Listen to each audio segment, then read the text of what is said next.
email from Valentine, who says her brother has been in an induced coma for 7 days and is not waking up. And we look at her email in much detail today. My name is Patrick Hutzel from IntensiveCareHotline.com, and this is another quick tip for families in intensive care. So today I have an email from Valentine who says, "Hi Patrick, my brother went to hospital for a routine ankle surgery. He was supposed to come home after 7 days. On day 6, he went into cardiac arrest.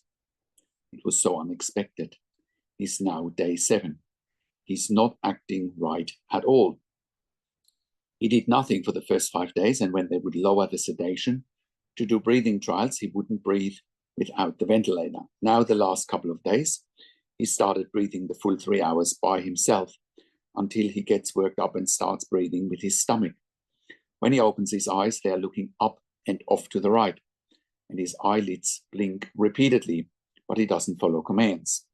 What's strange is the EEG shows a brain that's symmetric and reactive to stimuli like lights, and the MRI shows no infarct, no hemorrhage, no blood clot, or signs of stroke, or signs of brain damage from lack of oxygen.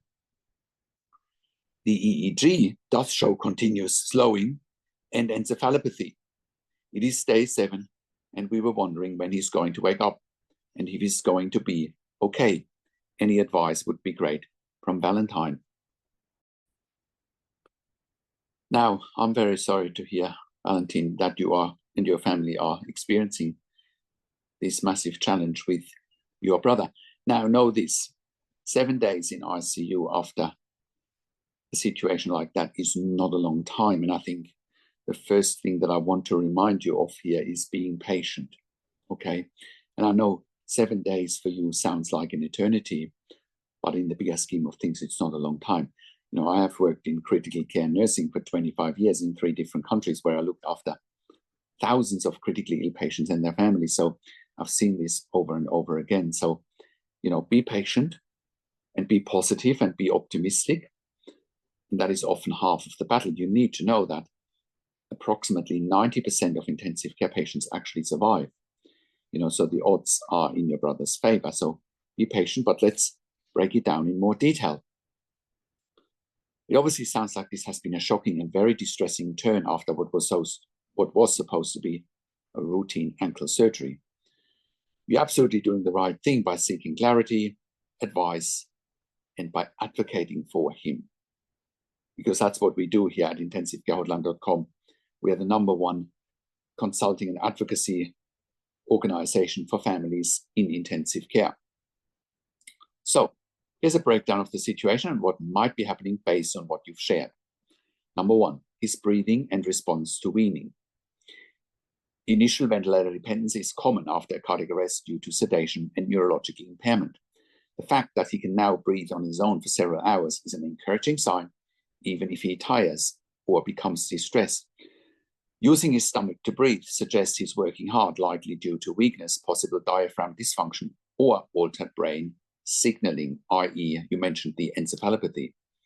But also keep in mind, you know, if you want to, for example, if you want to run a marathon, you need to train. You won't run a marathon without training. So in your brother's situation, how does that compare? His muscles are weak, his breathing muscles are weak. So, you know, they need to do some breathing exercises. They need to wake him up, get him off sedation, get him off opiates, sit him up, ideally get him out of bed to strengthen his breathing muscles, because sitting upright will help to strengthen his breathing muscles. #2, eye movement and responsiveness. Eyes deviated up and to the right with repetitive blinking may suggest cortical or subcortical dysfunction, possibly from metabolic or hypoxic encephalopathy. It may suggest seizure activity, because it can present subtly like this, especially if the EEG hasn't ruled out non-conclusive status epilepticus. Ask if this was considered. Next, persistent unresponsiveness with abnormal eye movement but no clear structural damage is often due to functional rather than structural brain injury, like toxic metabolic encephalopathy. #3, imaging and EEG findings. MRI showing no infarct or structural damage is a hopeful sign. It means there's no stroke or visible injury. EEG showing generalized slowing and encephalopathy is concerning, but not necessarily permanent. This pattern is typical after a global insult like cardiac arrest, but it can improve with time. Reactivity to light or sound is very promising. Studies show that EEG reactivity is associated with better outcomes, and this is what I'm saying. 7 days is not a long time. 70 days might be a long time, or it might not be, depending on whether you see progress or not. You know, don't let the impatience from intensive care teams diminish your hope and your goals that you have for your brother, right? Number 4, prognosis and timelines. Day 7 is still considered early in neurological recovery after cardiac arrest. Patients can take several days to weeks to months to regain consciousness, especially if they were sedated or if the brain is still healing. And what you haven't shared in your email is whether your brother is still on sedatives or opiates. Make sure it's not on any sedatives. Make sure it's not on any opiates, such as morphine or fentanyl. And also check out if he is on any anti-seizure medication, such as Keppra or phenytoin, also known as Dilantin, because they may also have some sedative effect, right? And that may also hinder your brother from waking up. Next, encephalopathy may improve, especially if it's related to reversible factors like medication effects, sedatives, opiates, electrolyte or metabolic imbalances, infection, or inflammation. So what can you do and what can you ask the team? Number 1, neurologist review. Ask if a neurologist has examined him specifically and reviewed the EEG or MRI. Consider requesting another EEG to check for evolution. Non-conclusive seizure evaluation. Ask if they ruled this out. It can cause unresponsiveness without full body convulsions. Like I said before, sedation clearance. Confirm that all sedative and opiate medications have cleared, and if any could be lingering, like long-acting benzodiazepines or opiates.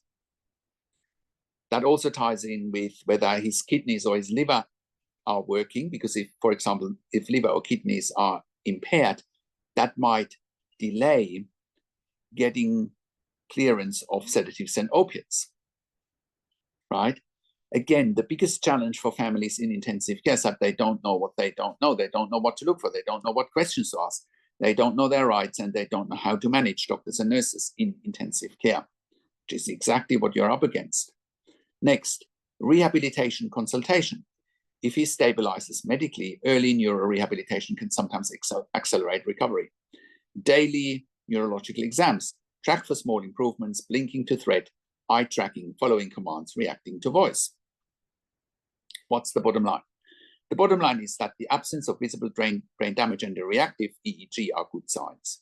His unresponsiveness may be due to encephalopathy that takes time to resolve and heal.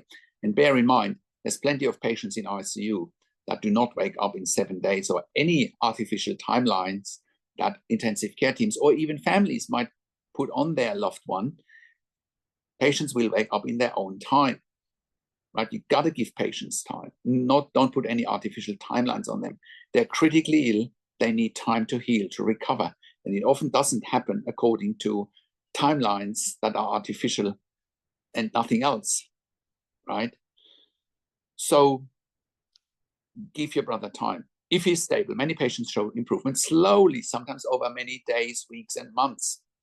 Don't let the team push for withdrawal of treatment based on 7 days alone.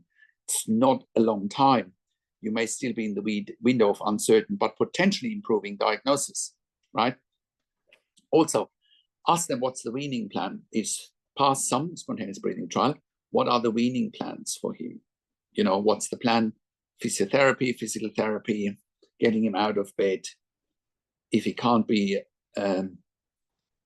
weaned off the ventilator, he probably needs a tracheostomy. You know, they probably, and this is the other thing, you know, intensive care teams are not even telling families half of what's going on, unless you know what to look for, unless you know what questions to ask. They're not even telling you half of what's going on. And we see this over and over and over again.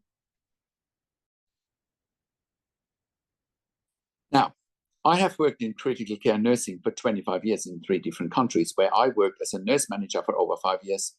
And I've been consulting and advocating for families in intensive care since 2013 here at intensivecarehotline.com.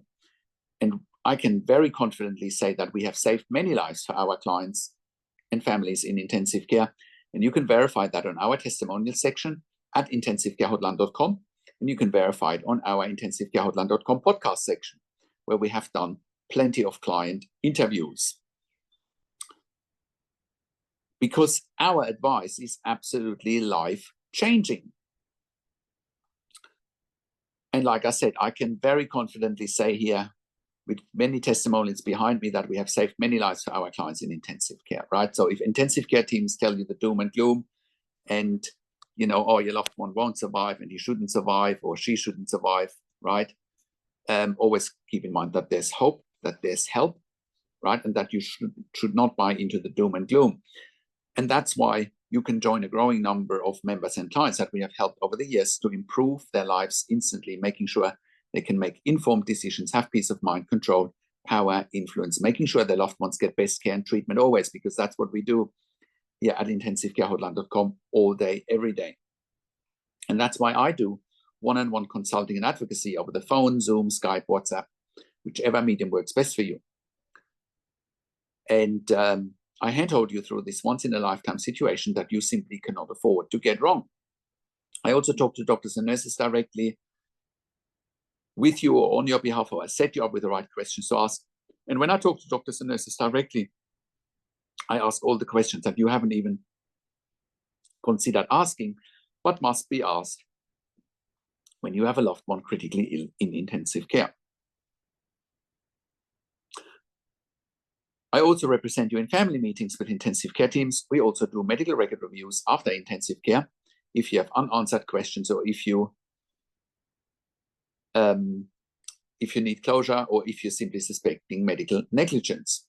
We also have a membership for families of critically ill patients, and you can become a member if you go to intensivecarehotline.com, if you click on the membership link, or if you go to intensivecaresupport.org directly. In the membership, you have access to me and my team 24 hours a day in the membership area and via email, and we answer all questions intensive care related. You also have exclusive access to 21 ebooks and 21 videos that I've personally written and recorded. And all of that will help you to make informed decisions, have peace of mind, control, power, and influence, making sure your loved one gets best care and treatment always, irregardless of what intensive care teams are telling you. And all of that you get at intensivecarehotline.com. Call us on one of the numbers on the top of our website, or simply send us an email to support@intensivecarehotline.com with your questions. And if you like my videos, subscribe to my YouTube channel for regular updates for families in intensive care. Click the like button, click the notification bell, share the video with your friends and families, and comment below what you want to see next, what questions and insights you have from this video. I also do a weekly YouTube live where I answer your questions live on a show, and you will get notification for the YouTube live if you are a subscriber to my intensivecarehotline.com email newsletter at intensivecarehotline.com, or if you are a subscriber to my YouTube channel. Thank you so much for watching. This is Patrick Hutzel from intensivecarehotline.com, and I will talk to you in a few days. Take care for now.